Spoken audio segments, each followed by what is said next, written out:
marriage has a lot of negative aspects to it, right? You're stuck with one person, it's the same person, right?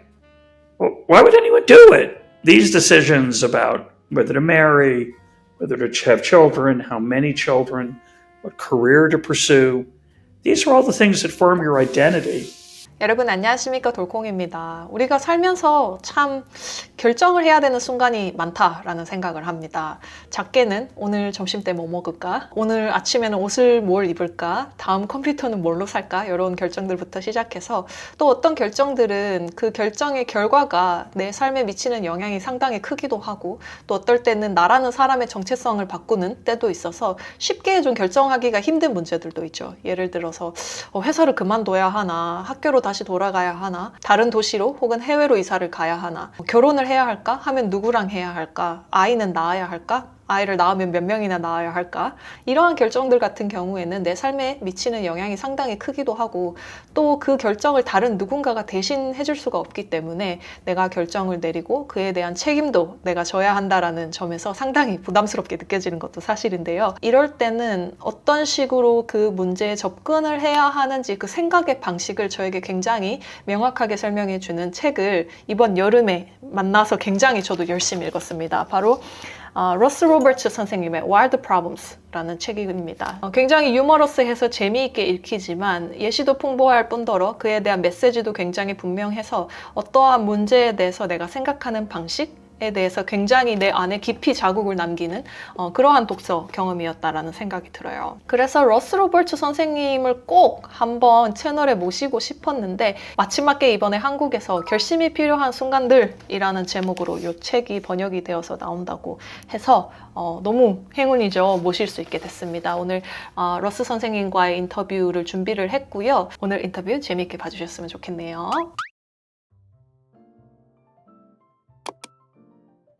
Oh, house tour. I'm kidding. Yeah, exactly. Trying a different look here. Just a sec. Looking like the background a little bit. Hang on. I finished watching Extraordinary Attorney Woo, and I loved it so much that it's phenomenal. But I watched it with, it's in Korean, and I watched it with English subtitles. But I loved it so much, and I loved the Korean so much. I actually imagined, not planned, but I did imagine learning some Korean because it's such a beautiful language. Wait, how many languages do you speak? One and a bit. I always say zero. Yeah, that's a good answer. Well, it used to be one, but since I moved to Israel, it's definitely zero because my English is not as good as it used to be, and my Hebrew is not good enough to call it a second language. I really liked your book, so I was so excited about this, and thankfully the publisher gave me an opportunity, so this is such an honor. Oh, thank you, Sonny. Your book, The Wild Problems, really, I think was the first book for me that has really taught me how to approach the decision making, especially around whether to have a child or not. I've been married for 5 years, and my husband and I've been talking about this ever since. We didn't have any clear conclusion. We thought that we did good amount of research, my husband and myself. For example, we interview, talk to people, young parents around us to qualitatively evaluate pros and cons. And we looked at statistics for the quantitative evaluation, but also we have our own list of pros and cons of having a child. Also, I talked to ChatGPT. What do you think? Too. Nice. We thought that we had so much data, but we still couldn't make a decision. And that was just so weird. And let's start talking about that a little bit. Why do you think it is so hard to make a decision around this kind of issues? Well, I think there are a couple of reasons. First of all, people are concerned, like you are, about how do I make this decision? I consider myself a rational person. What should I do to, as you say, to take into account the data? And the obvious things that you did are very reasonable. You make a pro-con list. You talk to people who have children and try to get a feel for that. And the last thing that people might do if they were trying to be rational is look at surveys. But as you point out, more interestingly than listing what's wrong with those techniques, is that when you were done Well, there wasn't an obvious answer. And I start my book actually with a friend of mine he and his wife were struggling to decide whether to have a child or not. And he made a list of the pros and the cons. And he said they seem pretty even, so we're still kind of on the fence. If that was the only thing that mattered, you'd want to worry about the fact that the daily costs you're really good at. You already know what they are. It's harder to take a vacation. You're going to have to buy a bigger car. You're going to have expenditures. So you're going to have to spend money on diapers and extra food and college and flute lessons and fill in the blank. And what are the benefits? Well, you look around you and you realize that for thousands of years, people have been having children, but if you're a rational person, that's not a good reason by itself. I mean, the whole idea of rationality is don't go with the crowd. Don't be fooled by the mob. And maybe they've been making a mistake for the last 100,000 or whatever number of years you want to call human existence here. The biggest problem is that after you have a child, you're a different person. The philosopher L.A. Paul, who I talk about in the book, calls it a vampire problem. Before you're a vampire, it looks pretty disgusting. After you're a vampire, everybody seems to like it. Now, children, it's not quite true. Not everybody loves being a parent. And in fact, day to day, as I argue in the book, I'm not sure that the total number of good days outweighs the total number of bad days. What I argue in the book, though, is that that's really not the reason we have children. Don't have children to become happier or because it's a net, more good days than bad days, or they're really fun. After you have them, that's really great, and it makes up for the diapers and the sleepless nights and the anxiety. That's not why you have a kid. You have a kid because you want to be a parent. You have a kid because it's part of your identity. You have a kid because you want to experience something of being a human being that is central. You have a kid so you can understand your own parents. You have a kid to be part of the grand links in a chain of human experience. That's why you have a kid, not because it's not like deciding where to go on vacation. What I try to do in the book on this decision and on a couple of others, these are what I call wild problems that are not easily amenable to calculation and the standard techniques of decision making. These kind of decisions are very hard to explain to someone who hasn't made the decision. And I talk about marriage in the book. Marriage has a lot of negative aspects to it, right? You're stuck with one person, it's the same person, right? Well, why would anyone do it? These decisions about whether to marry, whether to have children, how many children, what career to pursue, these are all the things that form your identity and who you are and what you might aspire to be. It's not about the fun or the pleasure or the utility, is the word we use in economics. Now, the last thing I'll say is you can make it a pro-con decision. You could say, okay, the pros are feel different about myself than I ever felt before, and there's no other way to feel that way. And the cons, and I'll do that with somebody I love, and the cons are diapers, extra money, anxiety about their health, etc. Those things are not commensurate. How do you weigh those things? I fell in love with this concept of vampire problem while I was reading your book. It was so beautiful. Like, you don't really know how it feels like before you actually turn to a vampire, right? So that really hit me hard because I don't know how that feels until I experience this. So doing it is always a right choice. That's not what you're saying, right? No. So I don't think you should become a vampire, by the way, but it very well may be the case that if you do, you might like it. This concept of a vampire from L.A. Paul at Yale University, who wrote a book called Transformative Experiences, which I draw on in my book. It's not just that you can't imagine it, you can't go back. So these decisions, you can go back. You can give away your child, you can divorce your spouse, you can change your career, you can transfer to a different college, right? But they're really expensive. Not just financially, but emotionally. So you don't want to just do them and say, oh, it's okay, it's not a big deal. If it doesn't work out, I'll give my kid away or I'll divorce. And of course, sometimes we do, and that's part of life. But the point isn't, as you say, the wrong way to read the book is this. So let me say what the wrong thing is. The wrong thing is, oh, well, just take a chance. Try it. That's bad advice, right? All I'm saying is that from these kinds of decisions, it's very difficult to get any kind of empirical evidence about what it's like to make the decision and especially how you're going to feel about it. So you might say, which would be wrong, well, I don't like kids that much, so it won't be good for me. That's not a good answer, because it turns out, and you can talk to other people and find this out, as I said before, there are a lot of people who don't like children, but their own children they love passionately. And let me make a personal analogy. I had been to Israel many times as a tourist. I had visited roughly once a year for many, many years. So I know what the city is like. I'm familiar with it. I understand that people here speak Hebrew, and my Hebrew is not good. I had some idea of what it'd be like to live here. I was clueless. It's shocking and fascinating how interesting and harder and better at the same time it is to live here as a citizen rather than visiting here as a tourist. Imagining what something's like and experiencing it is so different. It's fundamentally a human problem that language and imagination are inadequate to capture the transformative experiences of marriage, children, career choice. So what the punchline of the book is, to some extent, is that in these kind of decisions, if you choose to do them, you can say no. I'm not going to marry. I'm not going to have a child. I'm not going to move to Israel, whatever it is. I'm not going to go to law school. But if you do say yes, you are making a kind of leap.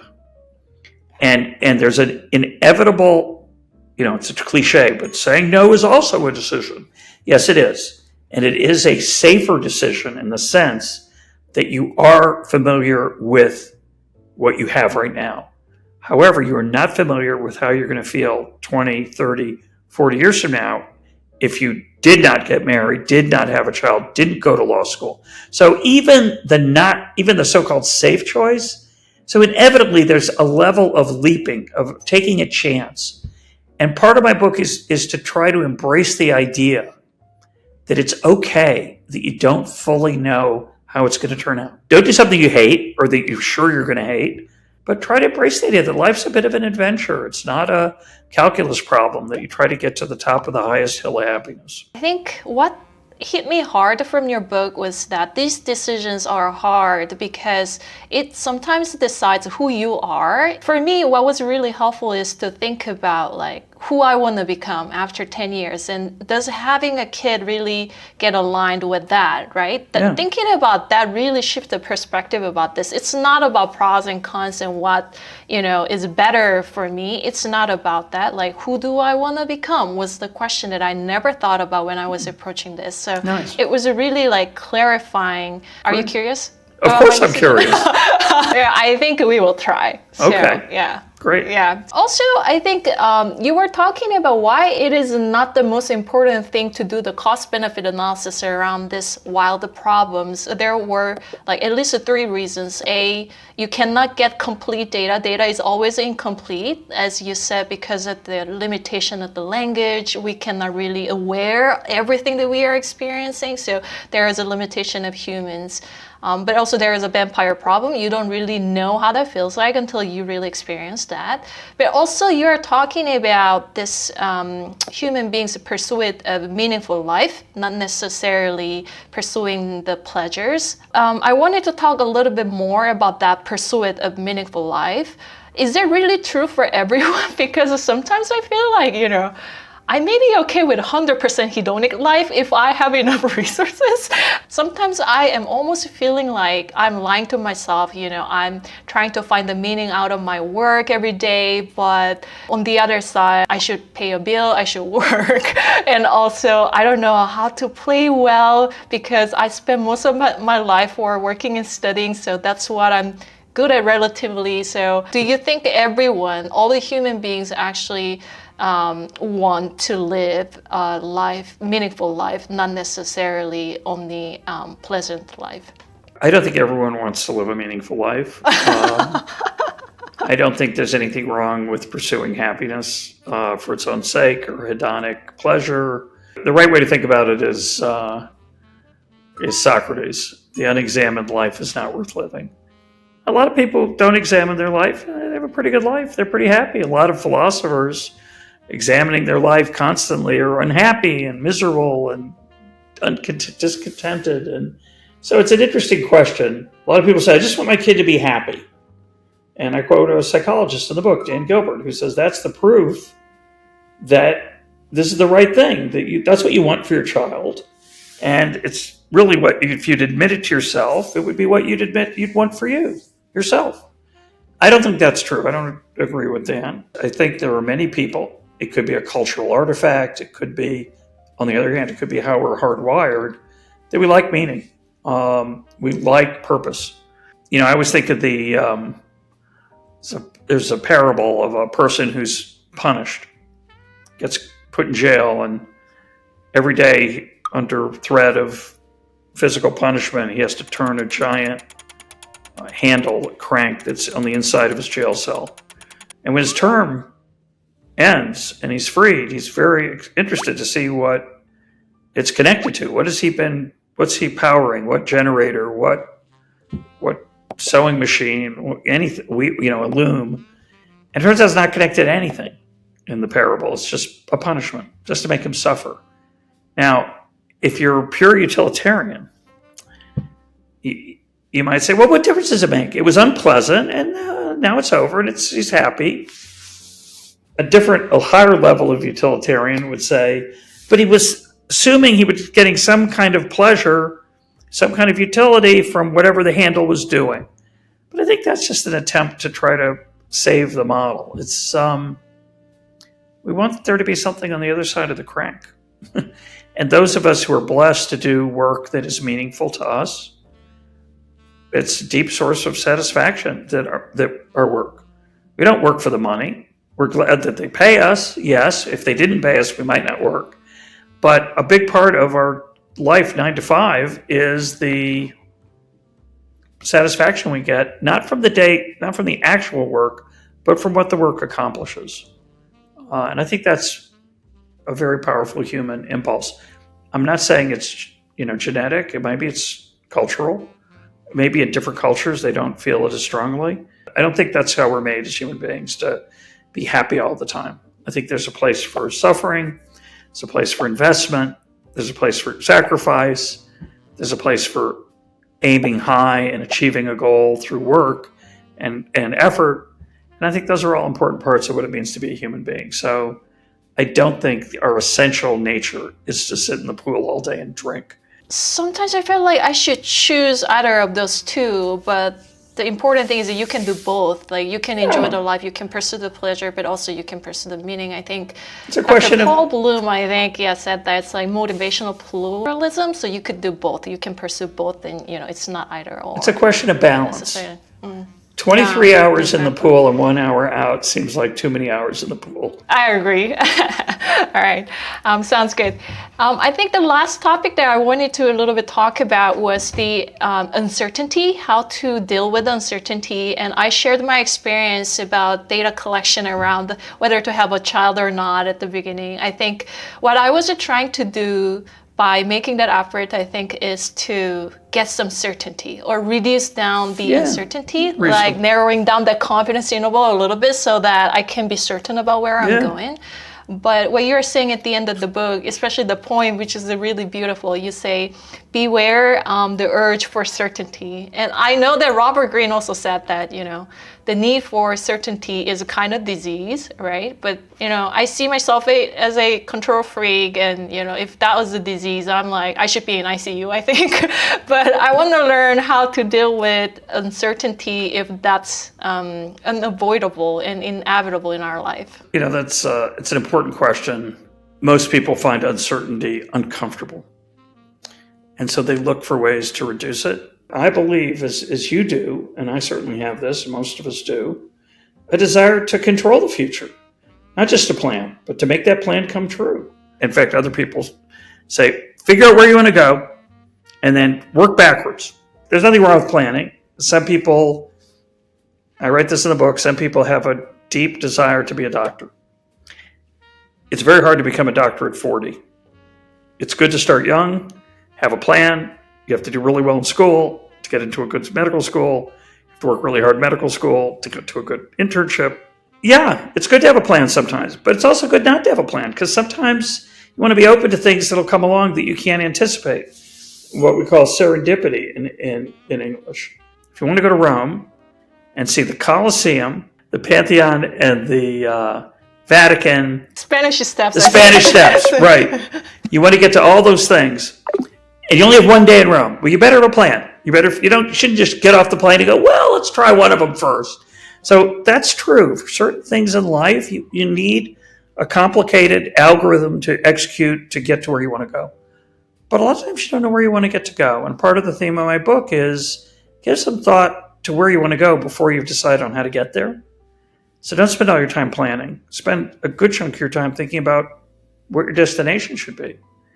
And then realize that a lot of times you can't figure that out until you've lived for a while. Things are going to happen you can't anticipate, you can't prepare for. And not just your own heart. Your own heart will change. Your inside life, your inner life as a parent will be different than your inner life before you had a child in shocking and wonderful and scary ways. But it's also just, okay, now I have to make room for something that I'm not ready for. And so I think there's a real value to thinking about life that way, thinking about life as I write in the book, more of an adventure and less of an itinerary on a vacation. More of I'm going to go to this town. I don't know yet what I'm going to like or not like. Now, if I have to go back to my neighbors and they say, did you see the Spanish Steps? You didn't see the Spanish Steps? And you're going to feel like an idiot? Go see the Spanish Steps. But try to rise above that and say, I really don't care what my neighbor thinks. It's my life. And maybe I should spend half of my time in Rome walking around and seeing what comes up that I didn't expect. And so if we can think about life that way, we're going to have a better life. And I think it's very powerful.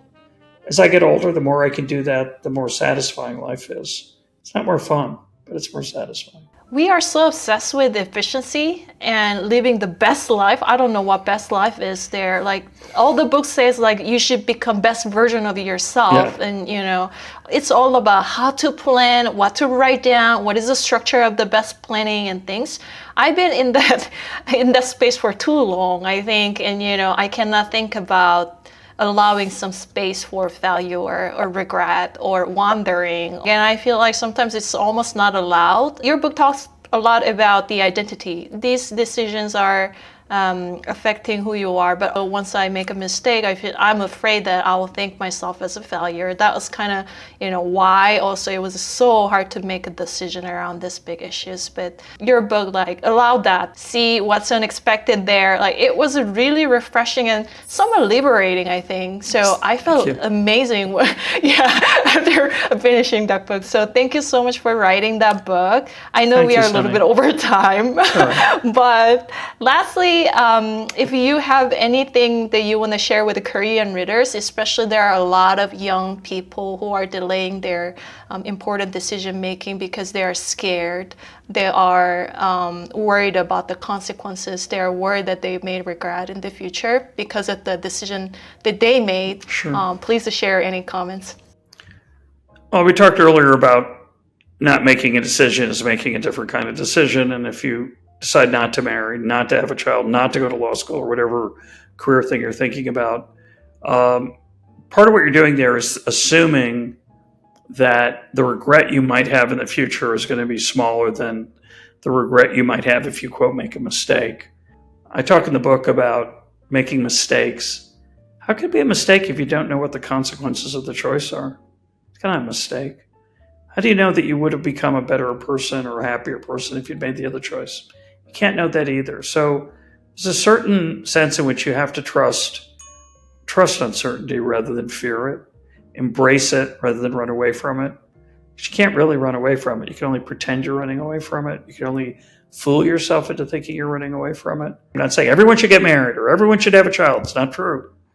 And I talk in the book, that's not a good idea for everybody.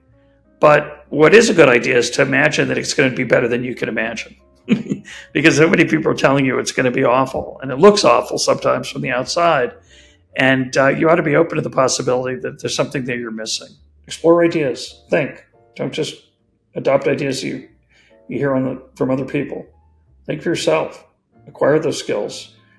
And learn to talk to dead people, the authors of the great books of the past that are still worth reading. So, not that it matters because young people don't take advice from old people, but if they're interested, we do. if you're interested, be open to change, be open to the new, be open to the uncertain, and don't worry so much about mistakes and regret. Those are just things that'll hold you down, hold you back.